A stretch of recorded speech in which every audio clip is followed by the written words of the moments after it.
जी हाँ दोस्तों, इस चैनल की एक और वीडियो में आपका स्वागत है। आज हम कृषि कानून के ऊपर बात करेंगे। पूरा कानून। हाँ दोस्तों, नए कृषि कानून से पंजाब, हरियाणा और यूपी को मिल सकती है छूट। कैबिनेट में चर्चा, संभावित सूत। अब तक किसान संगठन और सरकार के बीच 5 दौरे की वार्ता हो चुकी है, लेकिन अभी विफल रहा है। केंद्रीय गृह मंत्री अमित शाह ने भी किसानों से अलग बातचीत की, लेकिन उसमें कोई फैसला नहीं रुका। 3 नए कृषि कानून में किसानों के लिए न्यूनतम समर्थन मूल्य, जो दिल्ली के निकट जारी विरोध प्रदर्शन की मुख्य वजह है, को लेकर बदलाव, और पंजाब, हरियाणा और उत्तर प्रदेश को नए कानूनों से अलग रखने की संभावना पर प्रधानमंत्री नरेंद्र मोदी की कैबिनेट में चर्चा की जा सकती है। सूत्रों का कहना है कि सरकार कोई भी फैसला लेने से पहले विभिन्न विकल्पों पर चर्चा, विचार विमर्श कर सकती है। एक सुझाव यह है कि कृषि कानून को प्रमुख राज्यों को छूट दी जाए, जिसमें पंजाब, हरियाणा, उत्तर प्रदेश को छूट देना शामिल है, और यह आश्वासन दिया जा सकता है कि न्यूनतम समर्थन मूल्य एमएसपी की व्यवस्था जारी रहेगी। हालांकि बुधवार को कैबिनेट बैठक में एजेंडा में एमएसपी पर अध्यादेश शामिल नहीं है, लेकिन वरिष्ठ सरकारी अधिकारी उसकी संभावना को खारिज नहीं कर रहे हैं, क्योंकि सर्दी के दिनों में दिल्ली के आसपास राजमार्गों पर जारी विरोध प्रदर्शन गंभीर होते जा रहे हैं।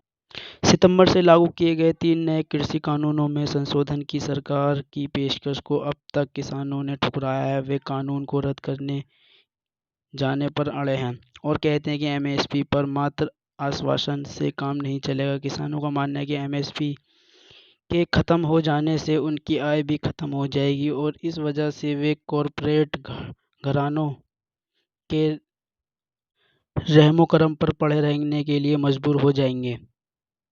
स्वदेशी जागरण मंच ने छापा है, एमएसपी से कम पर खरीद और गैर कानूनी घोषित किया जाए। किसान का मानना है कि नए कानून उन्हें एमएसपी या राज्य निर्धारित न्यूनतम कीमतों में वंचित कर देगा, जिस पर सरकार उसके उपज खरीदी है।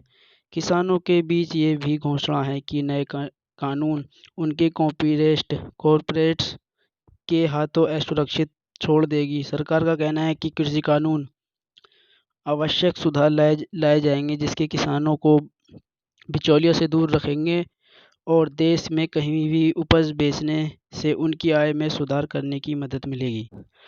कल ही किसान नेता ने अपने आंदोलन को और कड़ा करने का ऐलान किया था और कहा था कि केंद्र को हर हाल में कानून रद्द करने होंगे, और यह प्रक्रिया पीएम मोदी द्वारा किसानों को भ्रमित करने की विपक्ष की साजिश के आरोप के बाद आई थी। पीएम ने गुजरात में एक सार्वजनिक सभा में किसानों से अपील करते हुए कहा था, मैं दोहराना चाहता हूं कि मेरी सरकार आपके सभी संदेहों को हल करने के लिए 24 घंटे तैयार है। कृषि मंत्री नरेंद्र सिंह तोमर ने भी कहा था कि सरकार असली किसान संगठन से समाधान की दिशा में खुले मन से बातचीत करने को तत्पर है। सुखपाल सिंह खेरा ने पीएम को लिखा पत्र, कहा कृषि कानून पर जनमत संग्रह करवाएं।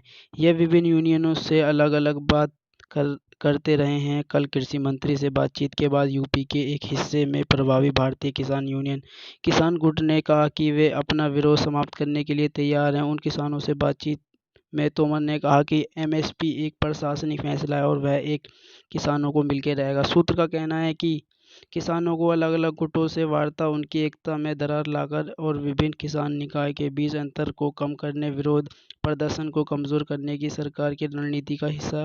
किसान संगठन और सरकार के बीच 5 दौरे की वार्ता हो चुकी है, लेकिन अभी विफल रहे हैं। केंद्रीय गृह मंत्री अमित शाह ने भी किसानों से अलग-अलग बातचीत की थी, लेकिन उसमें भी कोई फैसला नहीं हो सका। इस बीच किसान आंदोलन को लेकर सुप्रीम कोर्ट में कई याचिकाएं डाली गई हैं। इन पर अब कल सुनवाई होगी।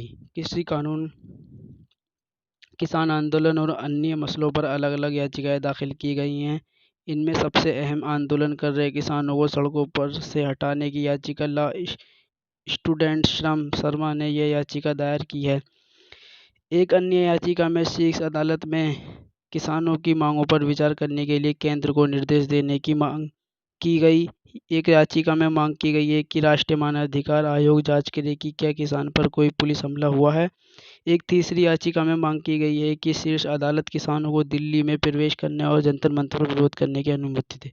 इस वीडियो में दोस्तों इतना ही। मिलते हैं अगली वीडियो में। हमारी वीडियो को शेयर और लाइक करना ना भूलें और सब्सक्राइब जरूर करें।